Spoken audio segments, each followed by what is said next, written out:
Hello,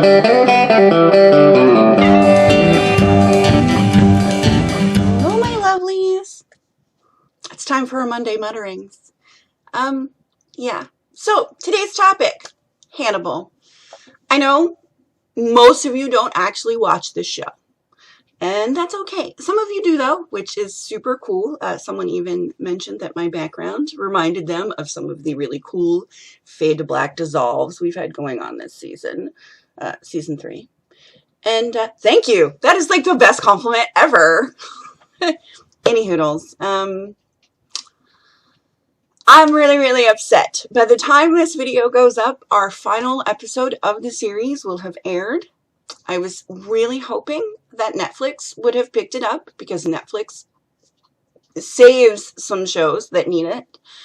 They could not, however, because Amazon owned the rights to the series as playing, as in like they have seasons 1 and 2 is available on Amazon Prime.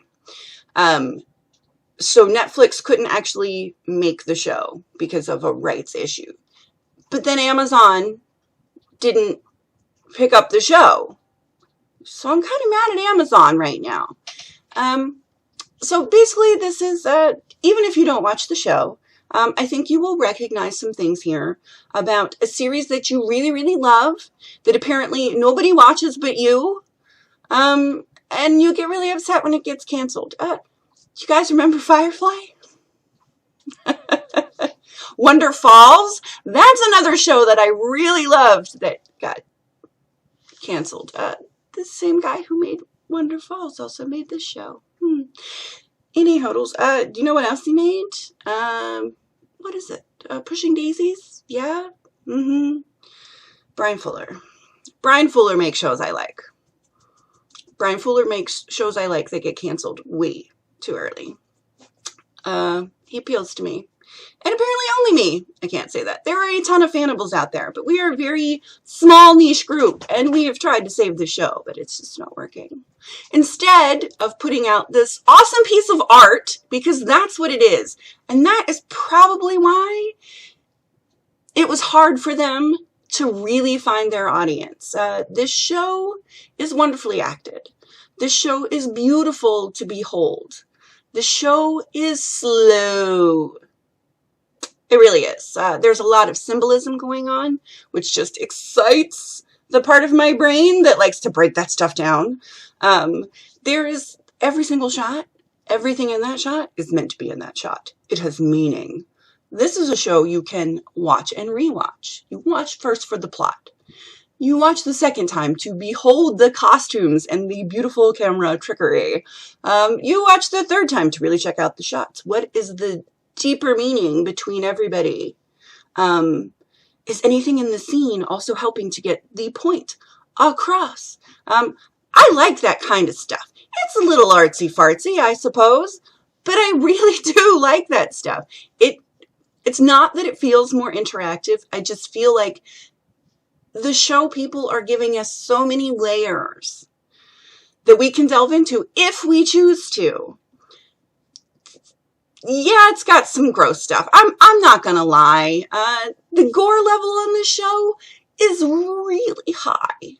I would argue that sometimes it's higher than The Walking Dead, but The Walking Dead doesn't seem to have any problem with viewers, and that show is slow. How slow is it? I stopped watching midway through season 2. I'm sorry, I did. I will probably watch it again.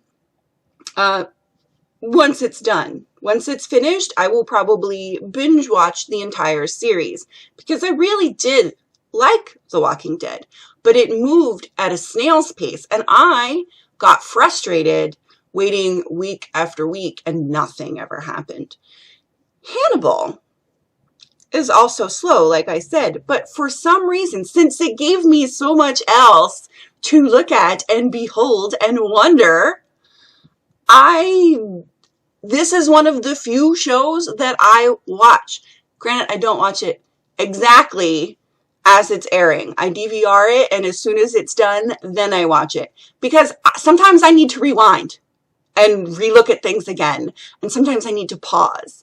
And it is just the way of things. That's the kind of show it is. And I'm really going to miss it because there is nothing on TV like it. Nothing. And I really, really like having Mads Mikkelsen on my TV every week. The cheekbones alone are worth a look. Seriously. I have really, really enjoyed this season, especially because in season 1, Hannibal was wearing his person suit. So he is very debonair and cultured. And I mean, we know. We live in the world. Everybody knows what Silence of the Lambs is. Everybody knows who Hannibal Lecter is. So even when we're introduced to him on the show, we already know he's a killer. As the audience, we know it. The people on the screen, the people, Will Graham doesn't know initially. But as the audience, we know. So that's not like a big surprise for us. It's not gonna be. But getting to see how everybody else finally has the realization dawn on them that, hey, Anyways, Mikkelsen does a great job at the beginning of, let's put it this way, sometimes I really root for Hannibal. I shouldn't. He's an evil serial killer. And I'm rooting for him. And it's not like Dexter. Like, you could root for Dexter because Dexter kills bad people. He kills child molesters. He kills people that need some form of justice that didn't get it. Dexter takes them out. So you can kind of feel okay rooting for Dexter Morgan because, I mean, he's taken out the trash kind of deal. Hannibal, not so much. Hannibal kills people that agitate him. They're rude. He'll kill you. If you have bad manners or you annoy him, he'll take you out. And he'll eat you. Dexter don't eat nobody. Hannibal will prepare you lovingly, which is another thing. And another reason I just really love this show is the shots of food prep as a foodie. They are magnificent. It's so lovingly shot. Your mouth, you can feel yourself start to salivate some of the times when they're showing the cooking portions. And then you realize, oh yeah, it's people. It's people. I'm going to drool over people. And you feel really creeped out and disturbed, which is awesome. That's why the show is effective. I cannot believe it is on regular television. If it was on FX, I would understand. If it was on HBO, I would understand. It's not. It's on NBC. Straight mainline television. Even if it's on at 10 o'clock. That is a lot. This is some heavy stuff to have on network television. So I'm amazed it got made in the first place. I'm also amazed that we got 3 full seasons. Basically, what the seasons ended up being were Red Dragon, which is what we're doing right now. The book, the movie, Manhunter was also Red Dragon, basically. So we get pretty much we get the plot of Red Dragon. We also get most of the plot from Hannibal done like a little to the side sort of deal. Yeah, they kind of worked that in, but instead of Clarice, it was a character named Bedelia. And apparently what Fuller was hoping was this next season would be Clarice, would be going into kind of the Silence of the Lambs plot. And it would have been really cool to see who they cast as Buffalo Bill and who they cast as Clarice, quite frankly. That could have been really fun, but we will never know. So basically, you could watch the first 3 seasons of Hannibal, and then switch over to Silence of the Lambs, and it should flow fairly smoothly. Except that it'll be Anthony Hopkins instead of Mads Mikkelsen. Also, I never thought I would like another Hannibal as much as I love Sir Anthony Hopkins in the role.